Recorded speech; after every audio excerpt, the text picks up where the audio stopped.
J'ai le plaisir, chers téléspectateurs, de recevoir aujourd'hui un habitué de notre émission, puisqu'il s'agit de Bernard Lugan. Bernard Lugan, qu'il est inutile de présenter à TV Liberté, historien de l'Afrique, auteur de très nombreux ouvrages concernant le continent noir.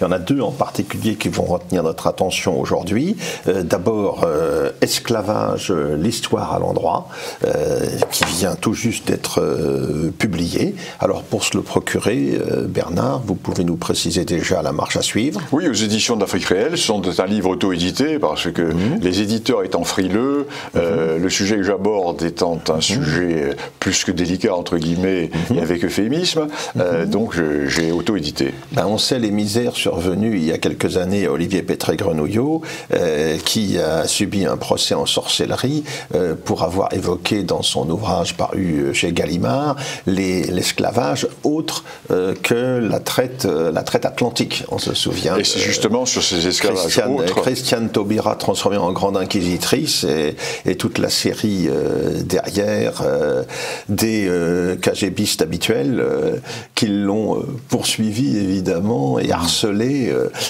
pendant des mois. Alors justement, ce sont ces autres esclavages que je développe avec l'état actuel des connaissances dans ce livre qui est un livre de réfutation de la doxa. Puis le pauvre Pétré-Grenouillot, lui, il n'avait pas trop compris ce qui lui arrivait parce que c'est un historien tout à fait respectable, mais qui avait travaillé de manière indiscutable. En ce qui vous concerne, vous avez l'habitude de la diabolisation. Et il lui a manqué de faire un peu de boxe française et de la bagarre de rue. C'est le problème des réserves. Sédentes armatogués, les universitaires qui sont dans leur cocon et qui ne comprennent pas ce qui leur arrive. Moi, je comprends très bien ce qui m'arrive. C'est pas un problème. Nous sommes prêts à recevoir les assauts. Peuvent pleuvoir grenades et gravats.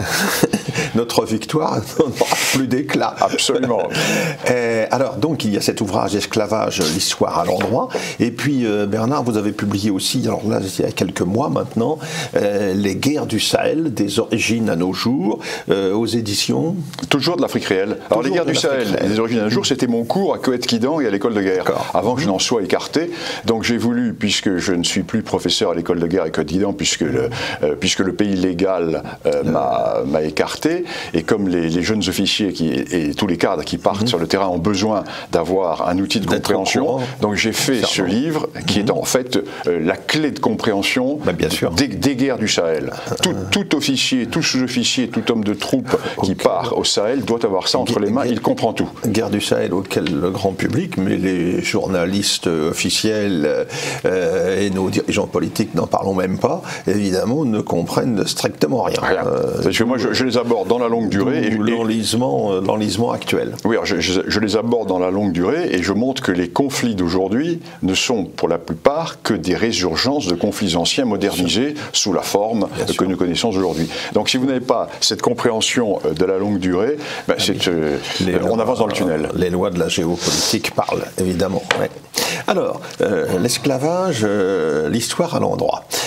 L'esclavage, sujet ô combien polémique par les temps qui courent, du fait des discours tenus par les décoloniaux et autres racisés qui tendent à imposer une lecture évidemment unilatérale de cet épisode de l'histoire humaine. Mais vous avancez, vous, un certain nombre de données qui permettent de remettre les choses en place. Et tout d'abord, premier point, l'esclavage, c'est un phénomène universel qui a été pratiqué par la plupart des civilisations, notamment les civilisations anciennes. Mais avec une originalité, c'est que si tout le monde a pratiqué l'esclavage, il n'y a que les Blancs qui l'aient aboli. Exactement. Bien sûr, ce qu'on oublie généralement de rappeler. Et il y a un esclavage à propos duquel, en général, les censeurs se font extrêmement discrets, c'est l'esclavage musulman. On a même vu, lors du débat relatif à l'ouvrage de Pétré-Grenouillot, Madame Taubira expliquait qu'il ne fallait pas en parler parce que ça risquait de troubler les jeunes de banlieue et les amener à s'interroger d'une manière mortifère, en quelque sorte. Si vous voulez, aujourd'hui, l'état des connaissances, ce qui est intéressant, c'est ce que je produis dans mon livre, l'état des connaissances sur sur les grandes controverses. En fait, dans ce livre, j'ai voulu donner un outil de réfutation de la doxa. Donc sur les thèmes suivants. Premier thème, les chiffres. Les chiffres. Parlons des chiffres. Déjà, la traite arabo-musulmane entre 650 et 1910-1920 a porté à peu près sur 17 à 18 millions d'individus. Les traites arabo-musulmanes, c'est un prélèvement massif sur l'Afrique. Je donnerai les détails après. Ensuite, la traite interne à l'Afrique. Les traites pratiquées par les royaumes africains avant l'arrivée des musulmans, des Arabes, et avant l'arrivée des Européens, environ 15 millions. Oui, et puis là, de toute manière, c'est institutionnel, mais difficile d'évaluer dans la durée un chiffre précis. La traite européenne, entre, disons, 1500 et la fin officielle, et même la fin qui va durer, les Brésiliens vont continuer, disons, entre 1850 et 1500, 11 millions et demi. Sur ces 11 millions et demi, 9 600 000 débarquent aux Amériques, parce que c'est des pertes en mer qui sont considérables. Voilà les chiffres. Ces chiffres qui ne servent pas du tout à minorer ou à augmenter, ce sont des chiffres bruts. Ça, c'est le premier élément. Deuxième élément de connaissance sur lequel il y a consensus sur ces chiffres entre tous les universitaires, sauf pour les décoloniaux qui ne connaissent pas l'histoire. Parce que ces décoloniaux, si vous voulez, ont un aspect vindicatif qui compense leur absence de diplômes universitaires. Oui, puis de connaissances. Ils connaissent rien. Tout court. Donc il y a un consensus général. Deuxième consensus, la traite européenne, comme la traite musulmane, n'aurait pas été possible s'il n'y avait pas eu des partenaires africains noirs. Parce que la traite a toujours existé au sein des sociétés noires. Nous en avons des exemples. Dans mon livre, c'est une des originalités de mon livre, parce que dans mon livre, il y a deux aspects sur lesquels j'apporte du nouveau. C'est sur la traite orientale et sur, justement, ce rôle des partenaires africains. Parce que j'ai beaucoup travaillé sur les sociétés africaines précoloniales. Nous savons, par exemple, que les grands empires de l'Ouest africain, l'Empire de Ghana, l'Empire de Mali, étaient esclavagistes. La richesse de l'Empire de Ghana, c'était le trafic de l'or, le commerce de l'or. Qui extrayait l'or? Les captifs. Donc le royaume de Ghana allait conquérir des populations de façon à avoir des esclaves. Pour les mettre au travail. Nous savons également que dans la région du littoral, de l'arrière-pays du littoral, là, dans toute l'Afrique de l'Ouest, où l'on produisait la noix de cola. La noix de cola, qui était à la base de tous les rapports sociaux dans l'Afrique de l'Ouest, était ramassée par des esclaves. Toutes ces populations, tous ces royaumes, toutes ces entités avaient des esclaves. Donc l'esclavage existait avant les Européens. Et quand les Européens sont arrivés, ils n'ont pu commercer les esclaves que parce qu'ils avaient des partenaires. Les esclaves n'arrivaient pas tout seuls sur le littoral, car les Européens n'allaient pas chasser les esclaves. Les Européens attendaient sur le littoral, ou faisaient du cabotage avec leurs navires. Ils avaient à peine pénétré l'intérieur. Ils n'avaient pas pénétré, les Portugais un tout petit peu, et encore. Et donc vont se développer des royaumes africains fort riches, qui vont être traumatisés par l'abolition. L'abolition va ruiner du jour au lendemain ces royaumes africains. Ça c'est le deuxième grand aspect. Le troisième aspect, les marxistes, avec Eric Williams, nous ont dit dans les années 1940, à l'époque de domination de la doxa marxiste dans les études universitaires, que notre richesse industrielle et autres s'était faite sur les bénéfices de l'esclavage. C'est faux. Ça a été totalement démontré. Là, c'est l'énorme travail de mes collègues britanniques d'Oxford. Nous avons une trentaine de thèses sur la question, où les historiens économistes ont travaillé, et ils ont pu chiffrer que l'apport des revenus de l'esclavage, l'apport du capital, base esclavage, dans le développement de la richesse et de l'industrie anglaise, 0,1%. Non, rien du tout. Puis d'ailleurs, raisonnons par l'absurde, si l'esclavage avait permis la révolution industrielle, comment se fait-il que la France n'ait pas fait sa révolution industrielle au XVIIIe siècle, et comment se fait-il qu'elle ait fait sa révolution industrielle au XIXe, mais ni à Nantes, ni à La Rochelle, ni à Bordeaux, mais dans l'Est, là où il y avait du charbon, il y avait du fer. Pour le textile. Et allons encore plus loin, si la traite avait été à l'origine de la richesse de l'Europe, le Portugal, qui contrôlait 50% de la traite, aurait dû être la Roure. Or, jusqu'à ces quelques décennies, c'était une nation du tiers-monde. Et enfin, les pays qui n'ont jamais pratiqué la traite étaient les pays qui étaient les plus développés industriellement. Alors, soyons sérieux, regardons la réalité en face et cessons surtout d'accepter les âneries qui sont dites par les décoloniaux. C'est ça. Voilà une mise au point tout à fait nécessaire. Hein. Alors, cet esclavage musulman, il y a un aspect que j'ai découvert à travers votre livre et que j'ignorais, je pense est peu connu. C'est le fait qu'au début de la conquête musulmane, quand l'Afrique du Nord est tombée entre les mains des conquérants arabes à partir du 7e siècle, il y a eu un esclavage qu'ont subi les populations berbères autochtones. Ça a été un véritable... Là, il y a eu véritablement une dépopulation terrible. L'on parle à l'époque de la moisson berbère. La moisson berbère. C'est-à-dire que ces conquérants arabo-musulmans ont radié, surtout les femmes. Et nous avons des textes, je cite des textes qui sont postérieurs, d'Ibn Khaldoun, etc., disant là se trouvent les belles esclaves berbères à la toison blonde et à la peau douce. Et donc des dizaines de milliers de femmes qui ont été enlevées, femmes berbères, qui ont été enlevées pour être vendues sur les marchés d'esclaves de l'Orient. Et ça va être une des raisons du soulèvement berbère, d'ailleurs, du 8e siècle, et parce que à partir du moment où les berbères vont se convertir à l'islam, ils ne pourront plus être réduits en esclavage. Donc les dirigeants arabes vont les accuser d'apostasie, d'où la légende des berbères qui apostasient 6 ou 7 fois. C'est une pure légende. C'est tout simplement pour légitimer la reprise de la chasse aux esclaves. Et l'on pense qu'il y a eu peut-être 200-300 000 femmes berbères qui ont été enlevées. Les chiffres qui sont donnés par les historiens algériens tournent autour de ces chiffres-là qui sont considérables. Et ça explique aussi le ralliement des berbères au kharidjisme au début, dans les premiers temps de l'islam. Le ralliement des berbères au kharidjisme, ça a été tout simplement une réaction anti-arabe. Oui, c'est ça. Ça a été une réaction ethnique. Comme les Iraniens, comme les Perses vont adhérer au chiisme par anti-arabisme.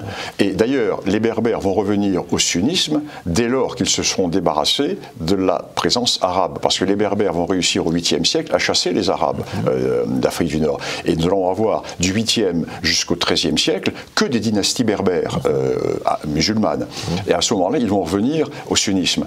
Le kharidjisme a été un moyen pour les berbères d'affirmer leur identité berbère. D'ailleurs, à travers l'histoire, nous voyons que les peuples à forte identité, lorsqu'ils sont sous la conquête musulmane, vont développer toujours des hérésies de l'islam pour échapper à la dictature du khalifa.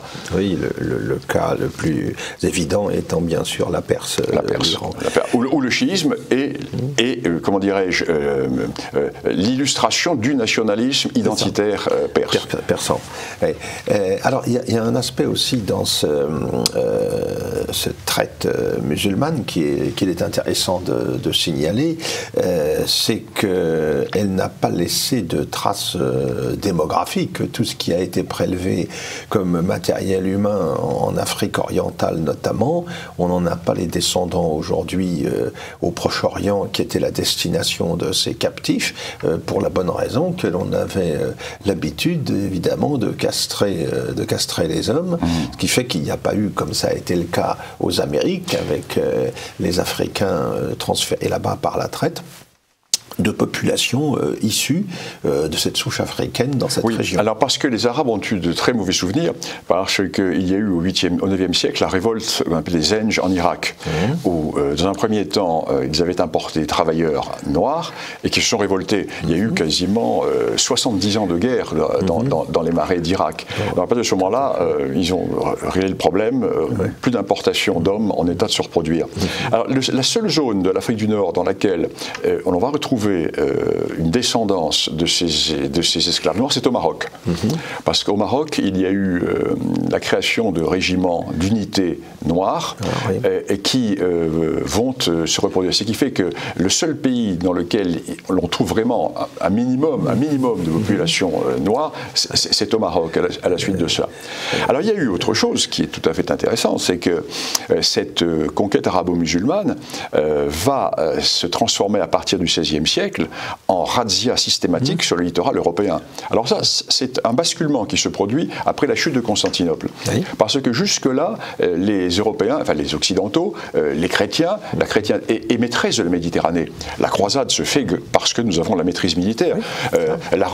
La remonte des lourds chevaux qui constituent la cavalerie lourde des croisés ne se fait pas par la route de l'Anatolie, elle se fait par bateau.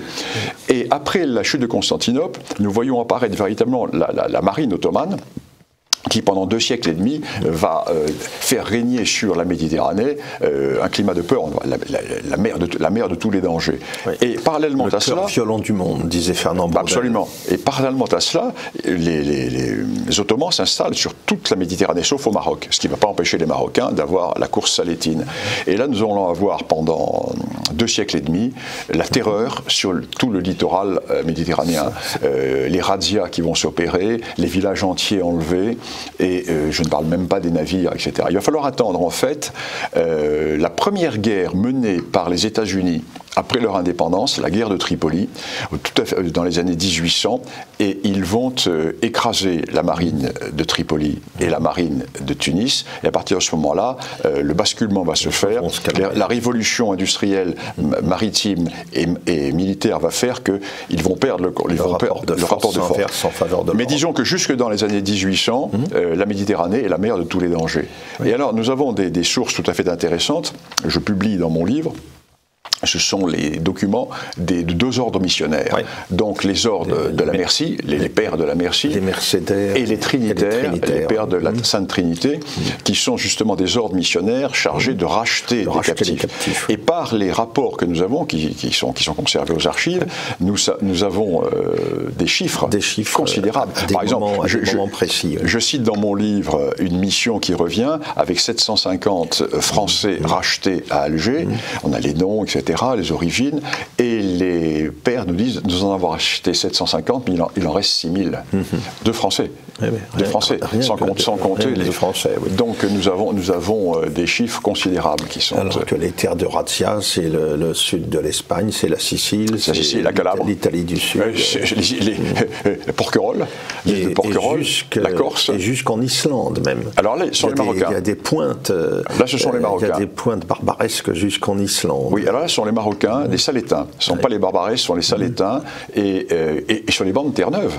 Nous avons des pêcheurs de Saint-Malo et de la côte atlantique qui sont sur leurs petits bateaux qui se font enlever dans le brouillard par ces chemecs qui les enlèvent. Et nous retrouvons leurs traces dans les archives quand les pères les rachètent, et nous voyons un tel, originaire de Saint-Malo, pêcheur de morue, a été enlevé sur les bancs de Terre-Neuve, jusqu'au banc de Terre-Neuve. Alors et également, une histoire tout à fait intéressante. J'ai beaucoup travaillé sur l'Afrique du Sud et sur les Huguenots en Afrique du Sud. Et sur les 7 bateaux qui sont partis de Hollande à destination de l'Afrique du Sud dans les années 1600, à ce moment-là, 2 ont été enlevés au large du Maroc. Les équipages et les passagers ont été vendus comme esclaves, on n'a jamais vu de traces. Donc ces Huguenots qui sont partis de Hollande pour aller s'installer en Afrique du Sud, enlevés au large du Maroc, vendus comme esclaves, et disparaissent dans la nature. Alors ces corsaires marocains de Salé, si je comprends bien, on ne les désigne pas, eux, sous le nom de barbaresques. Non, parce que eux sont des corsaires. La côte de Barbarie, ça va être seulement la partie algérienne de... Oui, parce que eux sont des corsaires qui travaillent un peu comme les nôtres, pour l'État marocain. D'accord. Parce que on appelle les corsaires de Salé, tandis que les autres, ce sont les barbares. Les travailleurs indépendants. Et puis surtout, le Maroc n'a jamais accepté la tutelle turque. Oui, les Turcs se sont arrêtés sur la Moulouya. Ils ont été arrêtés par une alliance hispano-marocaine. Ce qui est extraordinaire, c'est que les Marocains qui viennent d'être chassés d'Espagne par les rois catholiques se retrouvent alliés aux Espagnols contre les Turcs. Et quand l'armée marocaine commence à ployer sur la Moulouya face aux Turcs, c'est un corps expéditionnaire espagnol commandé par le comte d'Alcaudete qui est à Oran et qui les prend à revers. C'est tout à fait extraordinaire. La réale politique est en train de s'imposer. Fait fi des proximités religieuses dans ce cas. Et donc, les Turcs vont buter sur la frontière marocaine et ne vont jamais aller à l'ouest. Alors, il y a une chose également essentielle qu'il faut mettre en lumière face au discours qui cherche aujourd'hui à s'imposer, c'est tout le processus qui mène à l'abolition de l'esclavage. Alors là encore, c'est très important parce que les marxistes nous ont dit oui, l'abolition a eu lieu pour des raisons économiques. Pour des raisons économiques, tout simplement parce que les plantations des Antilles n'étaient plus rentables, donc les capitalistes ont préféré investir leur argent dans l'industrie plutôt la betterave à sucre, plutôt que c'est totalement faux. Là encore, mes collègues d'Oxford ont démontré d'une manière excessivement précise que jamais les plantations des Antilles n'avaient autant rapporté. Jamais les navires sucriers n'avaient été aussi importants. Donc l'intérêt économique était au contraire de maintenir l'esclavage. Donc l'esclavage a été aboli parce qu'il y a eu les campagnes anti-esclavagistes idéologiques et religieuses qui ont été menées par les sociétés anti-esclavagistes. Et ceci est tout à fait étonnant parce que c'est le contraire de l'intérêt économique qui va être joué. Là encore, on nous raconte des bêtises. Mais le problème, c'est que, à la différence de ce qui se passe dans le monde anglo-saxon, les recherches universitaires passent dans le grand public, parce que les journalistes sont des gens qui souvent font leur travail. En France, nous avons affaire aux buteurs de la sous-culture médiatique qui font aujourd'hui un article sur la culture des olives, le lendemain sur l'esclavage et le troisième jour sur le rugby à Mont-de-Marsan. Bon, donc vous savez, on passe du coq à l'âne et l'on approfondit absolument rien. Ça c'est pour ceux qui sont honnêtes mais incompétents. Mais il y a ensuite ceux qui sont incompétents et malhonnêtes. Donc dans les deux cas, la caste journalistique française est une caste qui abrutit complètement le public. Une lourde responsabilité dans la crétinisation de masse. Ah, et les enseignants. Et l'enseignement. Alors, il y a un autre livre dont il faut dire quelques mots, La guerre du Sahel, des origines à nos jours. Les guerres du Sahel, pardon. Livre qui tombe à pic au vu de l'actualité de la situation au Mali, au Niger, jusqu'au Tchad. Dans cette partie de l'Afrique. Alors, l'originalité de ce travail, c'est que, comme à votre habitude, vous replacez les choses dans la longue durée historique et vous expliquez les événements d'aujourd'hui à travers un certain nombre de permanences historiques, géopolitiques qui commandent ces régions-là et qui sont généralement complètement ignorées. Et à partir de cela, à partir de cette analyse originale, comment voyez-vous, il nous reste peu de temps maintenant, comment voyez-vous la suite des événements pour ce qui concerne cette région, cette immense région sahélienne, qui est aujourd'hui une zone particulièrement conflictuelle? D'abord, ce n'est pas une question religieuse, contrairement à ce qu'on nous dit. À l'heure actuelle, la question religieuse est l'alibi qui permet de masquer les grandes ruptures qui sont les ruptures séculaires ou millénaires. Ethniques et historiques. Je prends un exemple. Imaginons que nous réussissions à éliminer tout ce qu'on appelle les katibas djihadistes. Oui.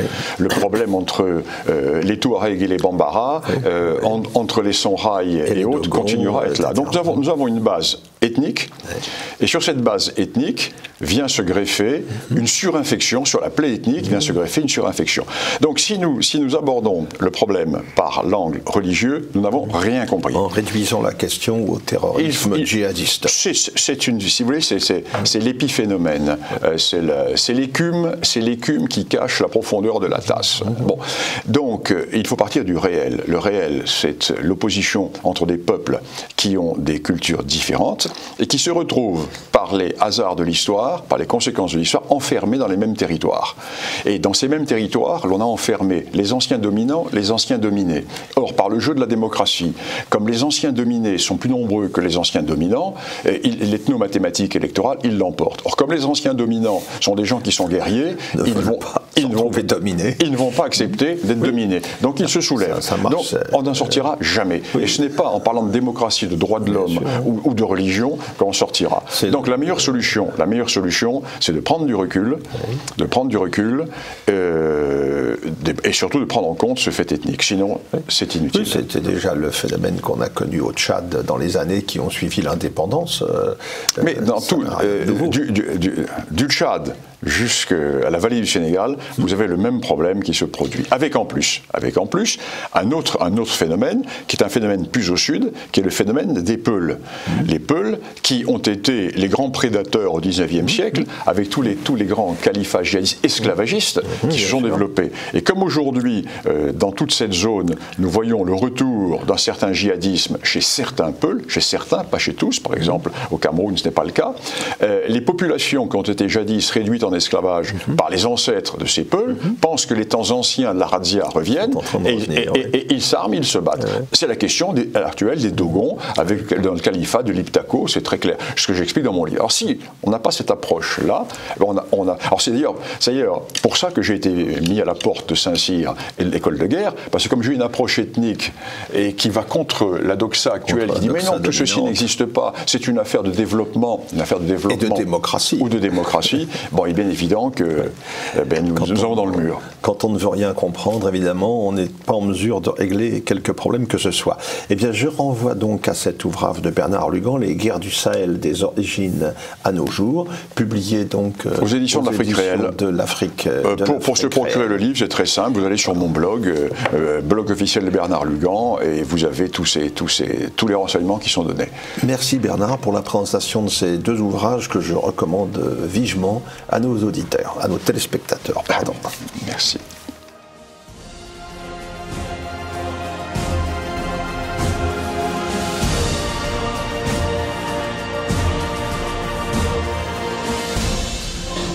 J'ai le plaisir, chers téléspectateurs, de recevoir aujourd'hui Thierry Lenz, qui est déjà venu à plusieurs reprises à notre émission, bien connu en tant qu'historien du Premier Empire et de Napoléon.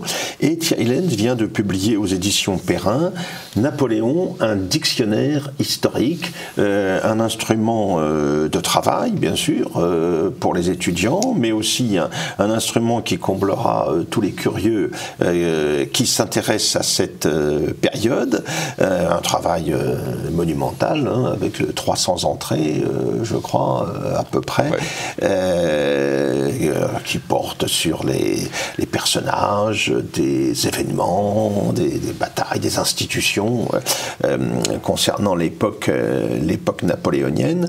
Il faut rappeler que Thierry Lenz a publié chez Fayard une série, c'est en 3 volumes, je crois, 4 volumes, pardon, complète, dans laquelle il y a l'histoire du consulat, et puis ensuite 3 volumes du coup, ça fait 5. sur l'histoire de l'Empire. Alors là, décidément... Avec le consulat, ça fait 5. Avec le consulat, ça fait 5. Donc, le travail, évidemment, était déjà largement engagé pour réaliser cette synthèse sous forme de dictionnaire. Alors, quand on parle de dictionnaire Napoléon, évidemment, Thierry Lenz, on pense à l'ouvrage monumental de Jean Tullard, mais qui date de 1987, donc de 33 ans maintenant. Alors, bien sûr, au cours de ces 3 décennies, il y a eu des éléments nouveaux qui sont intervenus en matière d'historiographie, des pistes nouvelles qui ont été explorées. Est-ce que vous pouvez dessiner un petit peu justement tout ce qui est la part de la découverte et de l'innovation au cours de cette période? On peut presque dire que c'est Jean Tullard lui-même qui a, j'allais dire, causé la perte, non, mais causé parfois le retard historiographique de certaines entrées de son dictionnaire, puisque sous son impulsion, les thèses, les mémoires de maîtrise, les mémoires de DEA, comme on les appelait à l'époque, se sont multipliées et ont permis de mieux connaître cette période qui avait été, et les gens seront étonnés de l'apprendre, mais peu étudié auparavant, puisque l'université ne jurait que par la Révolution française et sa branche marxiste que par la Convention. Donc Jean Tullard... Ensuite, Napoléon III et le 2 décembre, voilà, tout républicain, évidemment, était sur ses gardes. Et Jean Tullard a dû se battre au début, en tout cas, pour imposer la matière, et en faire un vrai objet d'historiographie académique, on va dire, de telle sorte qu'on puisse faire progresser les matières. Alors, j'allais dire dans tous les domaines, y compris sur les questions qui semblaient avoir été rebattues, jusque, je ne sais pas, à la description de la bataille d'Austerlitz, dont Jacques Garnier, il y a une quinzaine d'années, a renouvelé complètement la vision. Et puis, vous avez évoqué les travaux d'étudiants. Je me souviens également, Jean Tullard, qui demandait à ses étudiants des monographies, par exemple, sur tous les préfets de l'Empire. On a maintenant, grâce à toute cette démarche d'ensemble, je pense, un fonds de connaissances, un fonds de documentation, sans commune mesure avec dont on disposait il y a 50 ans. Oui.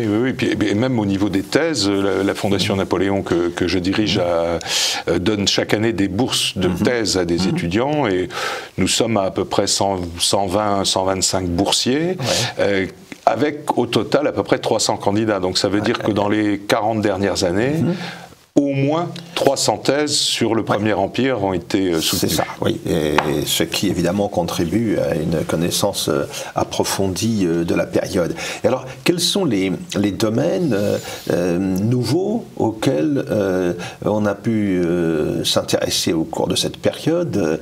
Quels sont les nouveaux territoires de l'historien de l'Empire, pour reprendre la formule des territoires de l'historien de Leroy-Ladurie?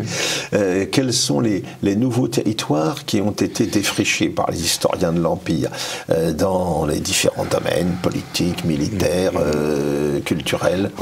Alors, il faut dire que tous les domaines ont été touchés parce que tous les domaines avaient été étudiés un petit peu de façon, on va dire, classique, traditionnelle, un petit peu, on va dire, aux franges du bonapartisme, ce qui fait que il y a eu tout un travail de réétude d'un certain nombre d'événements et de concepts même, thèse en histoire du droit, thèse en histoire de l'art, il y en a toujours eu beaucoup, mais là on a redécouvert cette période, même l'histoire militaire a connu une forme de renouvellement.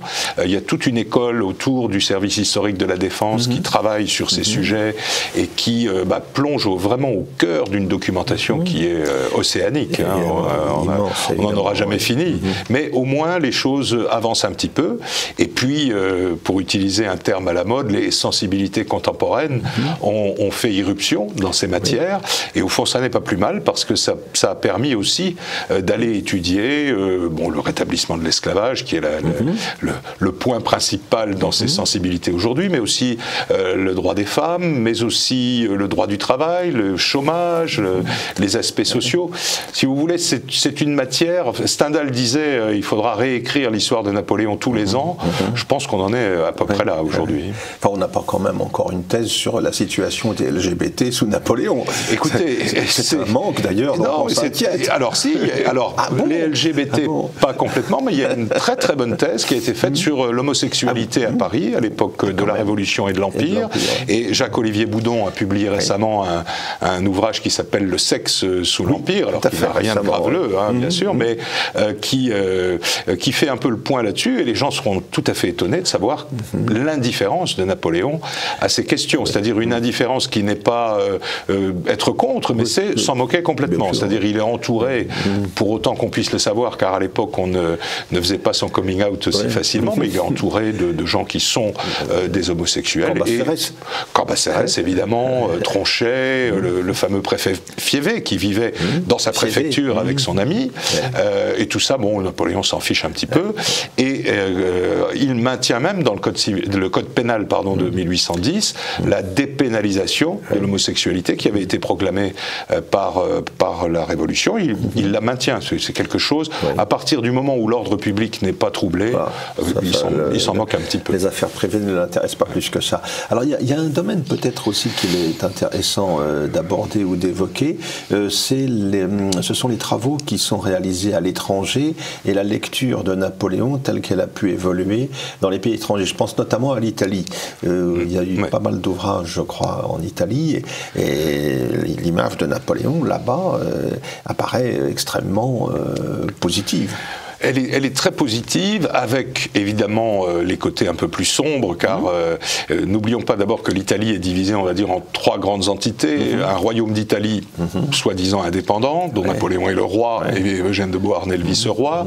Des départements français, avec notamment la Toscane, qui en est un gros morceau. Et puis le royaume de Naples, plus au sud. Alors, les historiographies sont aussi variables en fonction de ces 3 situations. On dira que, grosso modo, dans l'ancien royaume d'Italie, on revient un petit peu sur les idées de départ qui étaient merci Napoléon de nous avoir organisé, de nous avoir imposé une forme de rigueur, etc. Et de modernité. Modernité. Alors on y revient parce qu'on s'aperçoit qu'il y a eu d'assez fortes résistances au modèle français, notamment au modèle de la conscription et au modèle fiscal. Sur la partie département français, alors là on a l'impression d'être dans le Gers ou dans la Moselle, parce que on chante les louanges de ce régime qui effectivement a complètement réorganisé, on va dire, la Toscane, la région de Gênes. Et puis au royaume de Naples, on hésite un petit peu, mais comme on aime beaucoup Murat, on essaye de relier Napoléon et son beau-frère, en quelque sorte. Et Napoléon, son œuvre en Italie, a contribué au futur Risorgimento. Donc dans la genèse de la nation italienne, telle qu'elle sera au XIXe siècle, ça a été un stade préparatoire important. Alors, en effet, à ceci près que, par exemple, dans l'idée d'unité que se faisait Napoléon, le royaume de Naples n'en faisait pas partie. Le royaume de Naples était destiné, d'abord, royaume millénaire, donc il n'était pas question de le réorganiser de fond en comble. Le royaume de Naples était un petit peu à l'écart. En revanche, tout ce qui était le nord de la botte, si vous voulez, à partir de Rome, là était destiné probablement à terme à une forme d'unification. Donc on peut dire qu'il a lancé un mouvement qui était quand même assez embryonnaire encore à ce moment-là. Il va falloir attendre 20 ou 30 ans pour qu'il devienne véritablement un mouvement révolutionnaire ou subversif, à ceci près que les partisans de Murat vantent toujours sa proclamation de Rimini qui appelait à l'unité italienne, mais je pense que même Murat n'avait pas une idée bien claire de ce qu'il voulait faire. Lancée un petit peu à la pour fin, appeler au secours, quand c'était un peu la fin, quoi, évidemment.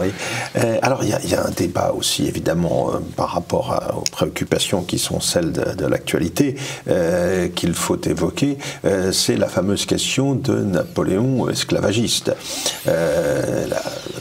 L'accusation ô combien gravissime par les temps qui courent. Qu'en a-t-il été réellement de cette restauration de l'esclavage aux Antilles? Pourquoi?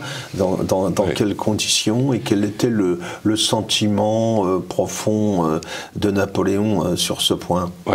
Alors c'est une question compliquée. Alors évidemment, Napoléon a bien rétabli l'esclavage aux Antilles. Il n'y a absolument aucun problème sur ce sujet. D'ailleurs, les historiens napoléoniens ne l'ont jamais caché.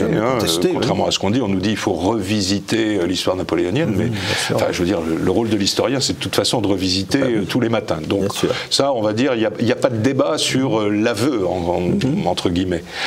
En revanche, le débat, il porte sur les motifs du rétablissement de l'esclavage, qui est très probablement un motif géopolitique et économique.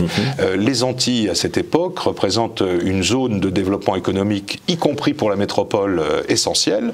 Le golfe du Mexique a une petite chance de devenir complètement franco-espagnol, on va dire, puisque l'Espagne est l'allié de la France. Donc, on se dit, reprenons les colonies en main, relançons l'économie, notamment de la canne à sucre, qui est à l'époque l'équivalent du pétrole aujourd'hui, enfin, ou hier, on va dire.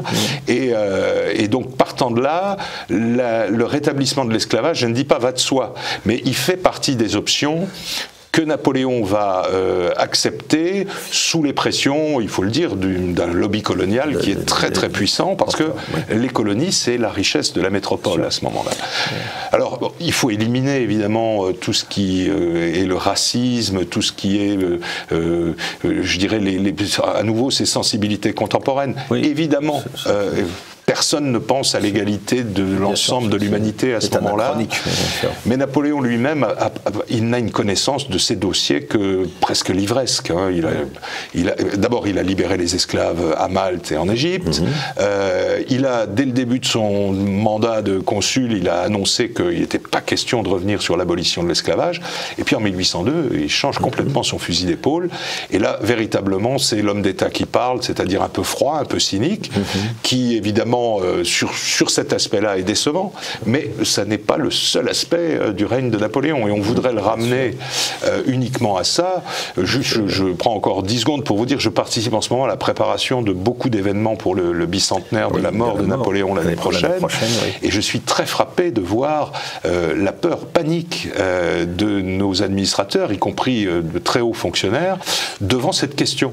Alors qu'il faut l'aborder de front, il faut aller discuter avec ceux qui ont étudié ces sujets. Il y a beaucoup d'études qui sont menées à la fois, on va dire, par des historiens métropolitains, mais aussi par les historiens des Antilles. Ne pas nier qu'à la Guadeloupe, à Saint-Domingue et un peu à la Martinique, les troupes françaises ont remis de l'ordre avec une très grande cruauté. Une certaine violence, mais ne pas nier non plus que c'était un aspect purement guerrier qui n'avait rien de racial, puisque par ailleurs, il y avait des bataillons noirs dans les armées françaises et des généraux qui étaient ou noirs ou métis qui servaient sous Napoléon. Dont le général Dumas. Alors oui, le général Dumas, alors il fait partie aussi des cas d'école. Voilà, le cas d'école de ce qu'on dit sans savoir, c'est-à-dire, je ne dis pas qu'on est obligé toujours de tout savoir sur Napoléon, mais quand on essaye d'en parler, il faut au moins en savoir un petit sujet, peu. Voilà. Et le général Dumas fait partie des exemples où on dit qu'il aurait été maltraité parce que métis, mais pas du tout. C'est lui-même qui a démissionné de son commandement pendant la campagne d'Égypte, qu'il a d'ailleurs fort mal exécuté. Il avait quand même été nommé commandant en chef de la cavalerie, ce qui n'était pas rien. Donc si Napoléon avait eu un peu de racisme à son égard, il ne l'aurait pas fait. Et pendant la campagne d'Égypte, c'est le général Dumas qui démissionne, qui rentre en Europe et qui se fait faire aux pattes, si l'on peut dire, par les Anglais, puis il va rester en détention. C'est pas Napoléon du tout qui l'a chassé. Alors j'ai entendu, je crois que c'était un Premier ministre qui en parlait récemment. Il faudra peut-être le renvoyer au dictionnaire Napoléon. À ses chères études. Celui-ci, voilà. Et oui. Alors à travers cette histoire de l'esclavage, aujourd'hui est posée toute la question mémorielle de l'image qui tente à s'imposer ou que l'on tente à imposer de Napoléon. Nous avons eu des événements récents, notamment cette décision de la municipalité de Rouen de retirer la statue équestre de Napoléon qui se trouvait en face de l'hôtel de ville, et puis divers échos du même ordre venant de la sphère des coloniaux ou des différents groupuscules ou chapelles du gauchisme qui remettent en cause une bonne partie de l'histoire de France. Napoléon est en compagnie de Colbert, pour ne rien dire de Charles Martel et de quelques autres. Comment réagir face à cette tendance, face à ce mouvement qui se développe, à la veille, vous l'avez dit, du bicentenaire de la mort de Napoléon, qui normalement devrait être l'occasion d'une manifestation importante. Il faut rappeler que en 2019, on avait le 250e anniversaire de la naissance et que l'indiscrétion la plus totale a été la règle. C'est vrai.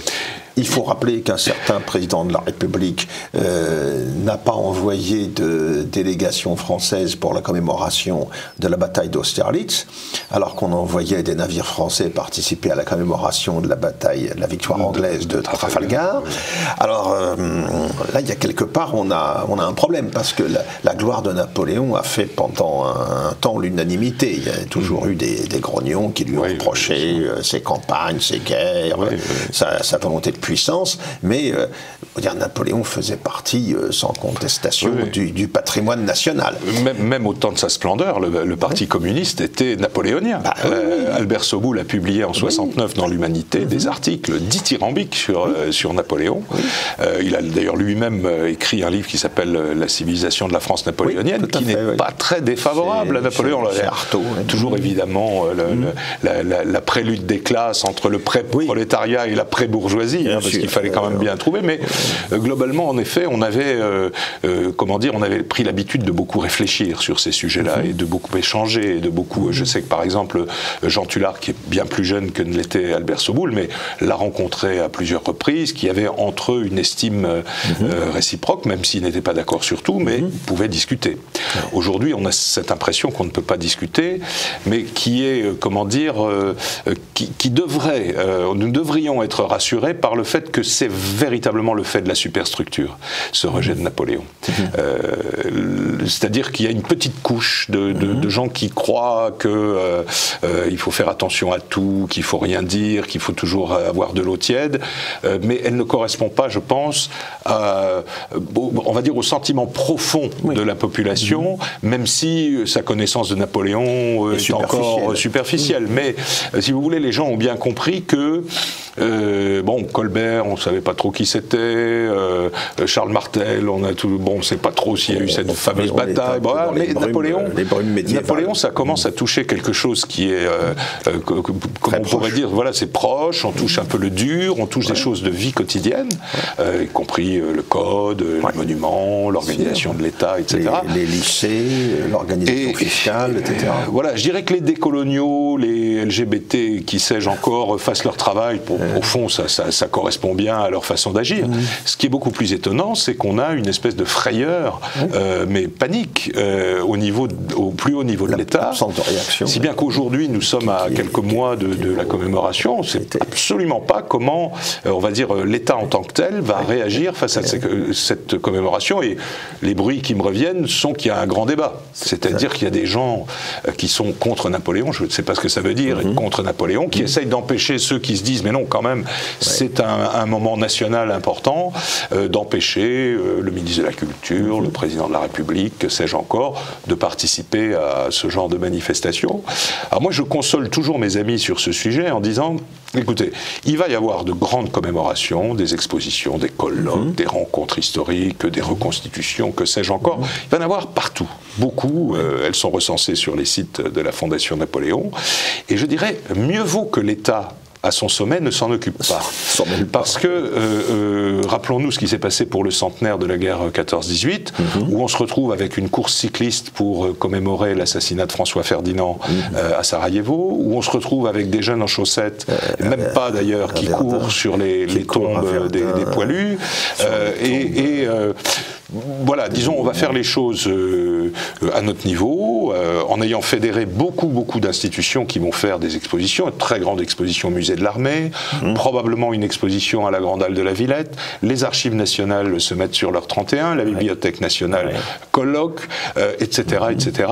Et tout ça, ça va créer très probablement un débat auquel il faut être absolument prêt et ne pas être, comme disait Georges Suffert, les intellectuels dans leur chaise longue. Il va falloir, cette fois-ci, comme il y en a un peu marre, il va falloir aller au charbon. Au front, et on est un certain nombre à être prêts à le faire, non pas pour se battre avec les gens, mais simplement pour débattre. Pour débattre et puis surtout rétablir la réalité des faits, parce que la relecture en cours de notre histoire nationale, la volonté de dissoudre celle-ci dans des ensembles plus vastes, en gros la démarche des Boucherons et compagnie, c'est un danger et puis il y a même plus grave encore, c'est je crois que c'est dans le livre de messieurs Amiel et Mélien, là, les deux qui parlaient à l'oreille du président, vous savez, les super progressistes, il y a la notion de néo-vérité. Ou de post-vérité. Alors, pour eux, ça veut dire, dans l'histoire, on va prendre 2-3 petits trucs qui nous arrangent, et puis on va inventer le reste. Au fond, c'est de ça dont ont besoin les gens. Et c'est-à-dire qu'on est à l'arrivée de toute cette, de toute cette idée qui est que tout a été construit dans l'histoire nationale, dans le roman national, etc. Or, essayer de donner un sens à notre histoire, je crois que c'est la moindre des choses, si on veut vivre ensemble, comme on dit. La fameuse querelle sur l'identité l'identité nationale, ça repose là-dessus, sur une mémoire commune. Mais tout n'a pas été inventé. Et c'est-à-dire qu'avant de parler d'histoire, il faut essayer un petit peu de l'apprendre. Et de la connaître. Et de la connaître. C'est un peu ça qu'il faut leur dire. Et qu'en est-il alors plus ponctuellement des affaires en cours concernant notamment la fameuse statue de Napoléon que la municipalité de gauche veut voir disparaître à Rouen? Là, c'est une espèce de coup de tonnerre, j'allais dire, dans un ciel serein. Ça n'est quand même pas le cas, mais enfin, personne n'avait rien demandé au maire de Rouen. Hein. Bon. Et puis tout à coup, un beau matin, alors que la statue est en effet en restauration, il décide que ce piédestal, alors pour ceux qui connaissent l'endroit et qui voient le piédestal, il soutenait une énorme statue équestre, donc c'est quelque chose d'assez considérable. Il décide qu'on va mettre Gisèle Halimi à la place. Bon. Alors je ne sais pas si ce sera une statue équestre de Gisèle Halimi, mais on verra bien. Mais voilà, et quand il s'aperçoit que la population réagit un petit peu, puis que même en dehors de sa ville, on réagit, il dit « Ah ben non, c'est pas du tout ce que j'ai voulu dire, on va faire une grande consultation populaire. » Bon, alors on sait ce que ça peut être, les consultations populaires, on sait très bien que à la fois le sens de la question, la façon dont on va organiser ça, etc., peut prêter à confusion. Alors, à la hauteur de ce qu'est l'engagement politique d'aujourd'hui, c'est-à-dire beaucoup plus faible qu'autrefois. Il y a une forme de mobilisation qui est en train de se créer à Rouen, avec notamment des jeunes qui ont changé les noms des rues en les appelant toutes rues Napoléon Ier, avec des... Bon, je crois que il faut que ce débat ait lieu, pourquoi pas, hein, je veux dire, mais je suis certain qu'il y a des places à Rouen, des endroits tout à fait remarquables où Gisèle Halimi aurait pu avoir sa place. J'ignore ce qu'a fait Gisèle Halimi pour Rouen, mais je sais ce que Napoléon a fait pour Rouen. C'est ça qu'elle a porté les valises du FLN. On le sait aussi, mais alors je ne pense pas qu'elle les portait à Rouen dans tous les cas. Napoléon s'est intéressé à Rouen, il a aidé au développement économique de Rouen, il a fait des aménagements urbains, le pont Corneille a été décidé par lui, il voulait faire de Rouen une étape intermédiaire entre Paris et Le Havre pour que Le Havre devienne, il disait, le port de Paris, donc on va dire qu'il a une légitimité. Il a une légitimité à Rouen. Par ailleurs, sa statue équestre fait partie du paysage urbain, et on peut presque dire que ce quartier devant la mairie s'est bâti autour de la statue, parce qu'on n'a jamais touché à la place, on a toujours laissé cette statue à sa place. Alors voilà, il se trouve que j'ai un tout petit peu participé à ce débat, que j'y participerai encore. Moi, je veux tout à fait le faire au sens de citoyens qui discutent. Je sais que c'est très difficile, parce que en dehors du maire, qui a l'air d'être une personne, enfin, on aurait pu penser qu'il était très sensé et avait une espèce de profondeur culturelle. Il y a autour de tout ça, bien sûr, sa majorité verte, ça n'étonne personne, mais très bizarrement, le Parti communiste aussi, ce qui montre bien qu'il a beaucoup changé. Il a perdu il a beaucoup changé, en tout cas, sur ses fondamentaux, on va dire, d'attachement à la nation, à la patrie. Oui, parce que, comme vous l'évoquiez tout à l'heure à propos d'Albert Saboul, Napoléon, il est aussi quelqu'un qui met en œuvre les idéaux de progrès, de modernisation, qui sont ceux des Lumières, quelque part. Oui, bon, il se voit d'ailleurs ainsi comme ça quand il est à Sainte-Hélène, celui qui a apporté à l'Europe ce nouvel élan, l'affirmation des nationalités, etc. Alors il y a une question aussi que je dois vous poser. 2021 bicentenaire, donc, et est-ce que quelque chose est prévu à Sainte-Hélène? Alors, des choses sont prévues, étaient prévues à Sainte-Hélène. Il se trouve que donc la France possède trois domaines là-bas où des cérémonies avaient été prévues. Il était question d'une escale d'un bateau de la Marine nationale, d'une présence d'assez haut niveau de l'État, et puis patatras. Covid, confinement de l'île, c'est-à-dire que l'île est fermée à l'heure actuelle. Alors, elle revient finalement à sa situation d'il y a une dizaine d'années, c'est-à-dire l'aéroport ne fonctionne plus, il y a un bateau tous les 45 jours qui ravitaille, et donc ont dû être annulés les voyages de 400 à 600 Français qui devaient être là-bas pour le 5 mai. Il y avait des croisières peut-être même. Des croisières étaient prévues, qui étaient même d'ailleurs presque complètes, enfin, donc le secteur voyage va probablement avoir beaucoup de difficultés à se relever. Les cérémonies auront lieu sans public. Et nous allons essayer de les retransmettre alors avec les moyens du bord, puisque Sainte-Hélène, c'est vraiment le bout du monde. Pas pour le coup. Oui. Merci beaucoup Thierry Lenz pour tous ces éclairages. Je rappelle donc votre dernier ouvrage, Thierry Lenz, Napoléon, dictionnaire historique, aux éditions Perrin, ouvrage que je recommande à tous les passionnés de l'histoire napoléonienne, puis à tous les passionnés d'histoire tout court d'ailleurs. Merci.